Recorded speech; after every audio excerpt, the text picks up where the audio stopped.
Hey everybody, welcome back to One Mic, and today I'm here to talk about episode 6 of Paramount Plus and Showtime's Dexter Resurrection, entitled Cats and Mouse. Last week's episode title ended up coming together for me in the end. This one, not so much. It's a play on the term cat and mouse game, with cats being in the plural. It's a reference to the scene at Blessing's mom's wake.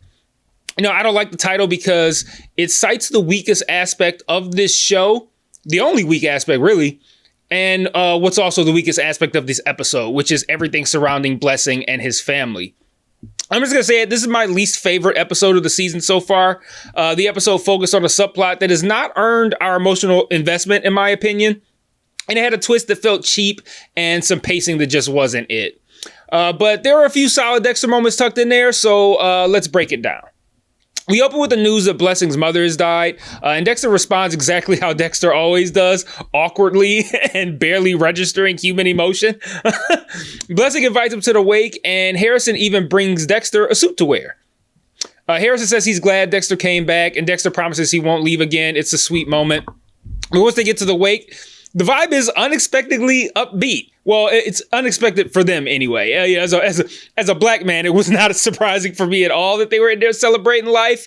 But that's what's happening. Everybody's celebrating the life of Blessing's mother instead of mourning. Blessing's wife hands out these little cat statues. Well, actually, she has everyone select a cat statue to honor his mother's cat collection. And each person who takes one ends up giving a speech. Side note, this would be my fucking nightmare. I would literally walk out. I have to take one of these stupid fucking cat sculptures and I gotta give a speech about a woman I don't even know. No, I'm not. I don't want a cat. I don't even know if I want to live here anymore. But Dexter does. He stays and he gets roped into taking a cat and giving a speech as well. Blessing himself gives a speech that he breaks down midway through.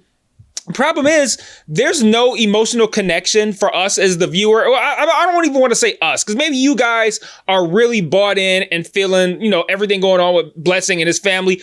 It's not working for me. I barely know or care about these people. And like I said in my video for episodes 1 and 2, their introduction into Dexter's life was wildly implausible to me. And just like that, 15 minutes of the episode are gone, spent on this wake and everything, all of this, the 15 entire minutes. And, well, I can't really say and just like that because it felt longer than 15 minutes.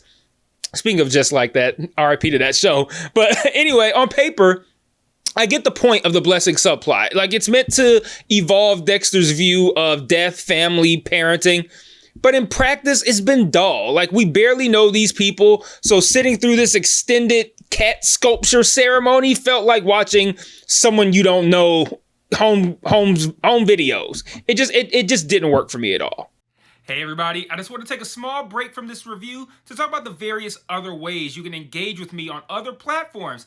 If you're so inclined, and I understand why you wouldn't, I am an acquired taste, but you can join the Patreon where you can get extra content like retro reviews, where I review old shows and movies to see if they still hold up today, Mike's Musings, where I talk about shows I'm watching that I don't cover on the channel, or Mike's VOD, where you can commission me to watch a show, which I will then review on the channel.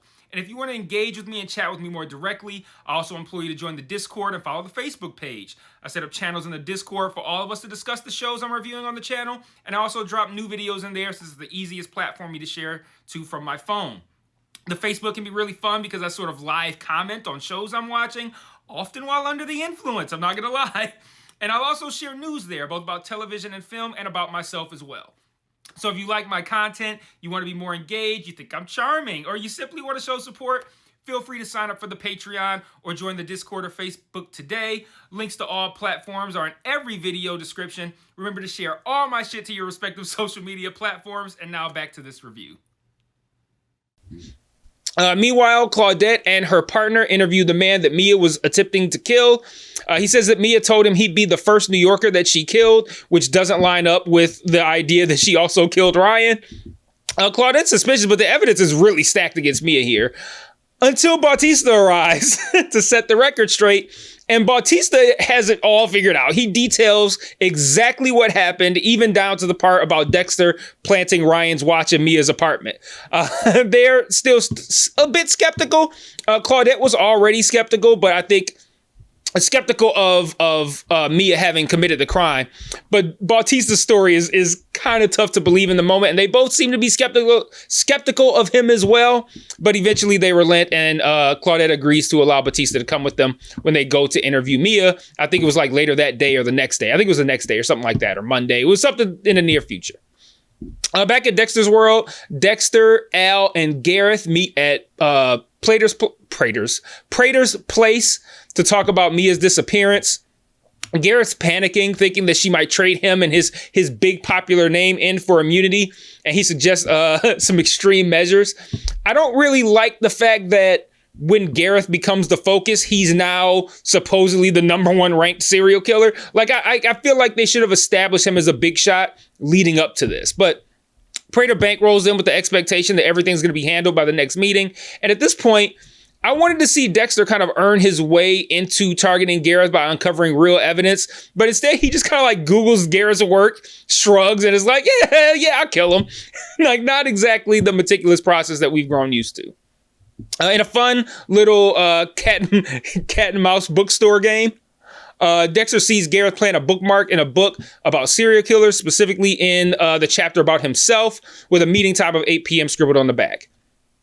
Dexter swipes it and, of course, looks for himself in the book. He does indeed find a chapter on the Bay Harbor Butcher, but, of course, there's a picture of Dokes there. Harrison babysits Elsa's son, Dante, only to find out that Dante's room has black mold, and Elsa can't afford to move because it's rent controlled. When the landlord shows up demanding rent, Harrison imagines stabbing him in the eye with a fork over this. It's a good setup for maybe growing dark impulses within Harrison as he tries to like push that down or pretend like that's not who he is. I don't want to say pretend like it's not who he is. He might not be that person. But nothing has come of it just yet. When Dexter returns home, Gareth is already inside wondering why Dexter took his bookmark. Dexter plays the fanboy role, flattering Gareth, who's flaunting his intelligence and the number one seed in the serial killer playoffs. And Dexter offers Gareth a gin and tonic, and he spikes it with his, what he, puts in his syringe to knock people out. But Gareth, with all of his confidence and hubris, he switches the glasses because he suspects that might be what's happening. What Gareth doesn't know is that Dexter has already planned for all of that and was holding the spiked glass at the time. So they end up switching. Gareth takes the one that actually has the tranquilizer in it. He goes down, and Dexter spins in like this celebratory circle and then says, who's number one now? Like, that was easily the funniest moment of the season to me. I don't know why, but that little spin and the who's number one now, I loved it. Dexter doesn't waste any time killing Gareth. He doesn't even wait for him to wake up and, do the usual conversation that Dexter does with their victims. And I noticed that in the moment, thought it was strange. And we see by the end of the episode why he did that. So Blessing knocks on the door right after the kill, almost discovering Gareth's body in the bathroom, in a scene that didn't work for me because I didn't even consider entertaining the idea that Dexter would be caught by Blessing in that moment. Like, as soon as he put Gareth's body in that tub, I knew they were going to do like Blessing might find the body fake out. I saw it coming, wasn't interested. I knew he was not going to find the body. And I don't even think they did a good job of setting up the possibility of him finding the body. Like, he's really going to notice one ring on a shower curtain being off and feel so compelled to fix it. Like, that was really, really weak and a lazy way of trying to build some suspense in that moment. Like, it didn't work at all. We do get something of, I don't even want to call it reveal, but some interesting information, some background story to Blessing. He says that as a child soldier at Sierra Leone, that he was forced to join this army as a soldier. He even killed somebody. He asked Dexter, like, can you imagine what that would be like? Dexter's like, God, no. I thought that was funny too, and that wasn't even trying to be funny. Like the thing with Dexter doing the who's number one now, like that was meant to be funny. This wasn't, but I laughed anyway. I just thought it was funny. But he says that he, being Blessing, says that his mother came and rescued him. He said his mom's advice to kind of like help put down his own suppress his own issues was to never bring darkness into your home, which is ironic given that's exactly what he did. Dexter takes the lesson from this conversation as he needs to keep Harrison separate from what he does. He ended up disposing of Gareth's body by burning it. He's then summoned by Charlie to go to the pier and to bring his tools and some trophies with him.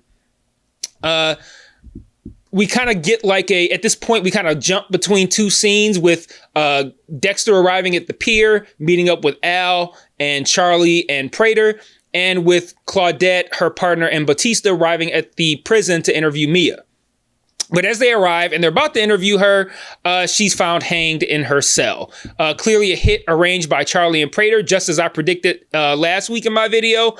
We saw Charlie set up this moment earlier in the episode when she goes and what we learn in this closing moment that she bribed one of the guards to do this.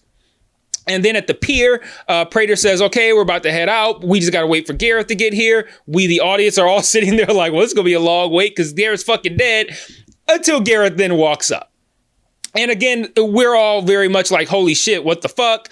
And then Dexter drops, he's like, the Gemini Killers! Ah! Gareth is twins! Ah! I didn't like that. I didn't like that. Like, a lot of implausible things had to happen for them to pull off this twist. And I don't like sacrificing the path to the twist just to ensure that you can do it. Like, there was no setup. And I know if there was a setup, then the twist wouldn't have worked. We would have figured it out. It would have been revealed. Then don't fucking do it, because this just didn't work for me at all. But like, therein lies the problem, because the twist still didn't work. And it didn't work because the path to it was too shoddy. Like, they clearly established Gareth as a narcissist, but this narcissist inexplicably stopped being a narcissist if the topic was about how he had a twin that he worked with. He somehow failed to mention that very important piece of his #1 seeding in the serial killer playoffs. And then Dexter's like, the Gemini Killers, as if it was like plural the whole time and he just didn't notice. Like, that really irritated me, man. Like, or as if like the possibility of there being multiple people was obvious the whole time and he just didn't see it. He's like, killers, how did I not see this? Like, neither of those things was the case, though. Like, it all just really felt like a twist for the sake of a twist. And that's Cats and Mouse. A slow, uneven episode that sank most of its time into the very underwhelming and uninteresting Blessing storyline, which, like I said at the top, it remains the weakest part of the season. The Mia Batista Prater threads are very compelling still, but we didn't get much of that this week. Instead, this episode's week... See, it's throwing me off my game because I didn't like this episode. I'm disappointed. This week's episode, it was dull. It focused on its least developed supporting characters and executing on a last minute twist that they had to sacrifice plausibility in order to pull off. But let me know what you thought in the comments. Am I being, as I was accused of in the comments somewhere, of just being angry?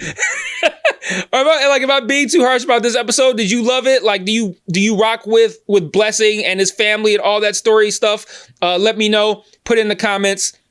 Check out my other Dexter videos. Comment, share, subscribe, all that good stuff. And until next week for episode 7, peace.